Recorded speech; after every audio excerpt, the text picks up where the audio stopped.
नमस्कार दोस्तों। प्रथम विश्व युद्ध एक ऐसा युद्ध जो पूरे दुनिया को हिलाकर रख दिया था। इस युद्ध में न जाने कितने अनगिनत लोग मारे गए, कितनों का घर उजड़ गया। तो चलिए जानते हैं कि कैसे ये शुरू हुआ, कब और कैसे इसे रोका गया और इसके क्या क्या परिणाम लोगों को झेलना पड़ा।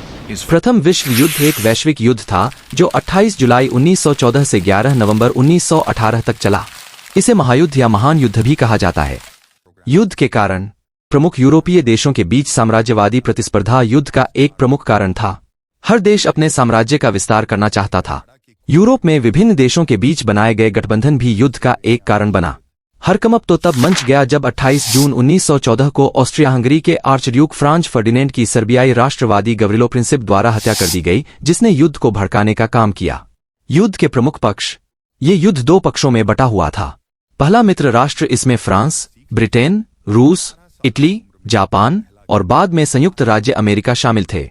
और दूसरा मध्य शक्ति, इसमें जर्मनी, ऑस्ट्रिया हंगरी, ओटोमन साम्राज्य और बुल्गारिया शामिल थे।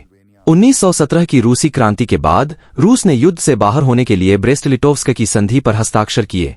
1917 में अमेरिका ने मित्र राष्ट्रों की ओर से युद्ध में प्रवेश किया, जिससे शक्ति संतुलन मित्र राष्ट्रों के पक्ष में हो गया। ठीक 11 नवंबर 1918 को संघर्ष विराम लागू हुआ और युद्ध समाप्त हो गया। फिर 1919 में वर्साय की संधि पर हस्ताक्षर किए गए, जिसने औपचारिक रूप से युद्ध को समाप्त किया और जर्मनी पर कठोर शर्तें थोप दी। युद्ध के परिणाम। प्रथम विश्व युद्ध में लगभग 9 मिलियन सैनिक और 7 मिलियन नागरिकों की मृत्यु हुई। युद्ध के बाद महामारी और भूख के कारण भी लाखों लोग मरे। युद्ध के बाद कई साम्राज्य विकसित हो गए, जैसे ऑस्ट्रिया हंगरी, ओटोमन साम्राज्य और रूसी साम्राज्य। राजनीतिक परिवर्तन। युद्ध के बाद यूरोप में बड़े राजनीतिक परिवर्तन हुए। नए राष्ट्र राज्यों का उदय हुआ और लोकतंत्र की ओर झुकाव बढ़ा। प्रथम विश्व युद्ध ने आधुनिक इतिहास को गहराई से प्रभावित किया और इसके परिणाम स्वरूप वैश्विक राजनीतिक और सामाजिक ढांचे में बड़े बदलाव आए। और वह बड़े बदलाव क्या सब था, वह आप हमें कमेंट बॉक्स में जरूर बताएं। तो आज के लिए बस इतना ही। मिलते हैं अगले वीडियो में।